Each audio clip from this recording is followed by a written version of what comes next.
Hey guys, this is Ruroni K95 here. Today's movie review, we get to cover another movie that I haven't done before, that I should have done a long time ago, which is for today's movie review is Fantasia 2000. Fantasia 2000 was released on December 17th, 1999. It always have probably got some newer segments, but they had to pick the Sorcerer's Apprentice, which is from the original Fantasia, being put in this particular sequence they wanted to recognize as well. The idea of how they made Fantasia 2000 is when Roy Disney made money off the home video release of the original Fantasia. They wanted to make a new Fantasia movie just off the profits, which has happened back in mid 1991.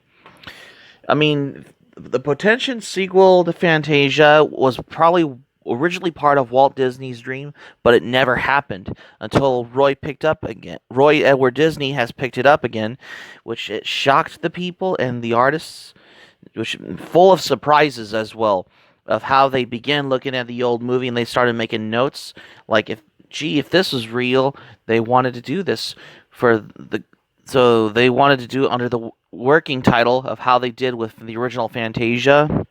But for when they worked on Fantasia 2000, it was probably under the working title Fantasia Continued. That's what it was probably called.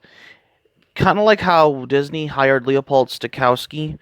They wanted to hire James Levine, who is associated with the Metropolitan Opera, particularly, to have him compose the music score for the Fantasia 2000 movie, or as it was called, Fantasia Continued, which is probably under the working title as well, which is probably how the Miracles how it started as well for the music for Fantasia 2000, especially with the music they wanted to select particularly, and one of them has found an extraordinary book with the original notes for Fantasia between the making Fantasia and following Fantasia. What from those typed original notes of Walt Disney and Stokowski, and they listened to all of those, and then they had to come up with certain pieces of music what they liked. They hired the director for Fantasia 2000 is Donald W. Ernst as well. They have the music use of classical music from the works of Beethoven, George Gershwin, Dmitri Shostakovich, Camille Saint-Saëns, Sir Edward Elgar, Igor Stravinsky, and Ottorino Respighi, which is the newer ones, except of how they wanted to do this.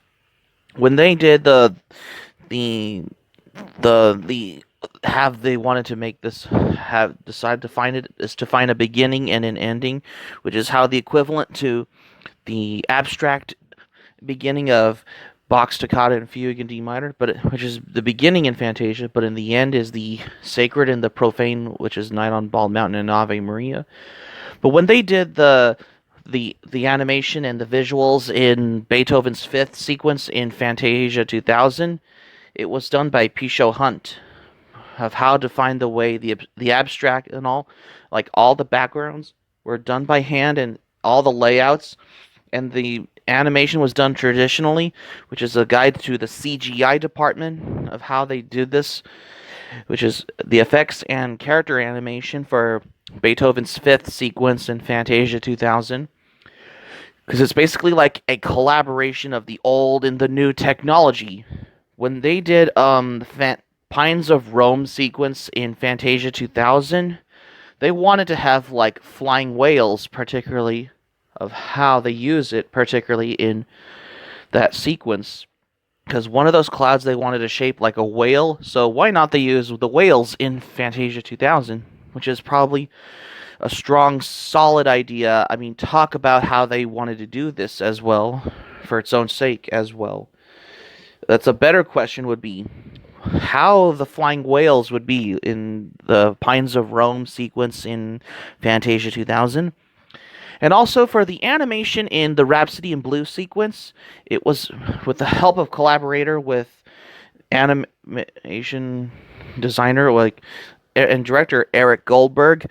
I mean, when he directed Pocahontas, it's basically like a collaborative thing. But when he does Rhapsody in Blue, it's a personal thing with a lot of Hirschfeld drawings because which is basically what you see from the TV guide covers and the Broadway shows and the New York Times Arts and Leisure section drawings as well. Because I loved the the animation of what I appreciate Rhapsody in Blue because it's particularly directed by Eric Goldberg actually because he brought a lot of Hirschfeld to the genie when he did the design for the movie Aladdin because they wanted to have help collaborate with Al Hirschfeld to do the sequence of how Rhapsody in Blue would make an enchanting sequence for Fantasia 2000 and independent of it because they had the set the storyboard drawings to the Gershwin music particularly of how it's basically a strong another idea for the sequence for an American music piece like Rhapsody in Blue particularly of how animated films should go particularly for Rhapsody in Blue because I find this sequence my favorite. The Shostakovich Piano Concerto Number 2, it's basically the use of traditional animation and the CGI elements of it. It's basically adapted from Hans Christian Andersen's story, The Steadfast Tin Soldier, particularly of how they made this in Fantasia 2000, because it's like a sort of a book illustration style, but there is basically characters on all that because that's how they use the animation and the CGI parts of the Shostakovich Piano Concerto Number 2 sequence for Fantasia 2000, particularly what you see of how they did this. And for the Carnival the Animals sequence in Fantasia 2000, it was the idea from Joe Grant, who worked on Dance of the Hour sequence in Fantasia, the original Fantasia. They wanted, what if the ostriches get the use of a flamingo, but instead they use the yo-yos basically. With the ostrich, instead they went from the ostriches to flamingos because they wanted to make it look more colorful, particularly for the Carnival of the Animals sequence in Fantasia 2000, probably. It's just how they wanted to do this. Once again, Eric Goldberg did the animation for this, just like he did with Rhapsody in Blue sequence in Fantasia 2000, because, he was the designer who bring a lot of Hirschfeld to the genie, who worked on Aladdin movie, particularly as well, because that's just how it is as well. That was that, because they wanted to do Carnival the Animal sequence in Fantasia 2000, particularly in the whole meaning of this. As for the Sorcerer's Apprentice sequence from the original Fantasia, they wanted to use it particularly as a recognizable sequence. And I guess that's probably they wanted to use it, which is basically the iconic Mickey Mouse piece from the original Fantasia, which they recognize, even though I've already reviewed the original Fantasia. Pomp and Circumstance sequence in Fantasia 2000, however, they wanted to hire Donald Duck and Daisy Duck, which is particularly adapted from the story of Noah's Ark, because they wanted to think of a graduation ceremony with the music from Sir Edward Elgar. Like, they wanted to come up with Noah's Ark. Basically, they wanted to use, getting all the animals in the ship, and push and shove and all, but instead, they can't. How about, there's a march of the animals went onto the ship and then marched back out, which is, it all makes sense, particularly for the Pomp and Circumstance sequence in Fantasia, which is another sequence, particularly another one which is pure Disney traditional animation, which you could see. The finale sequence for Fantasia 2000, the Firebird sequence, is composed by Igor Stravinsky. They wanted to have an equivalent to the finale sequence to Night on Bald Mountain and the Ave Maria sequence from the original Fantasia as well. But particularly the idea is what Paul and Gaetan has storyboarded the animation. They did a great job on it. That's how they wanted to work on the Firebird sequence, particularly for the original Fantasia as well. No, Fantasia 2000, actually. And that's how they made it. and out of that you got the Firebird of how basically of how the strong and the influence of powerful passion of how it goes. And out of that, you have the Firebird sequence for Fantasia 2000, probably. But that's particularly how, and the music was composed by the Chicago Symphony Orchestra, especially for the soundtrack for Fantasia 2000.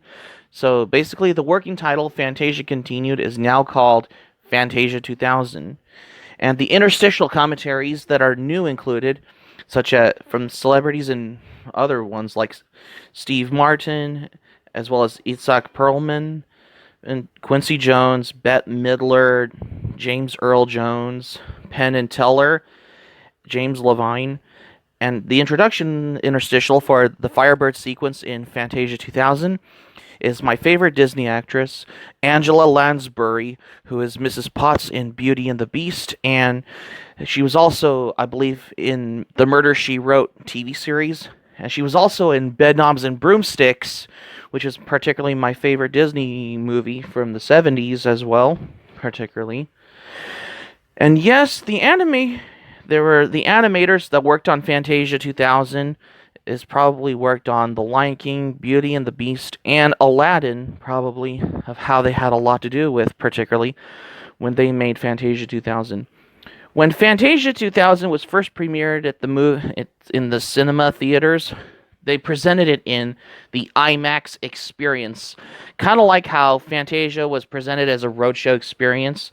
They equipped it with Fantasound, but Fantasia 2000, however, the experience with the IMAX experience, particularly, of how you would go see that movie, particularly at the IMAX experience feel, probably, particularly. But overall, I call this a great potential follow-up to the original Fantasia, probably. And what are and I consider this to be a great potential prequel to the original Fantasia, probably. Fantasia 2000 not only made me know the music and the animation again, also, but it's also partially responsible for having my analysis on anime and becoming an anime historian, Japanese anime historian, probably. But that's just how it is as well for Fantasia 2000, particularly. And overall, I can watch this movie again and again on DVD, probably. I mean, it's been because I've seen this movie millions of times on VHS, but now I have it on DVD as well, so I can watch it again and again.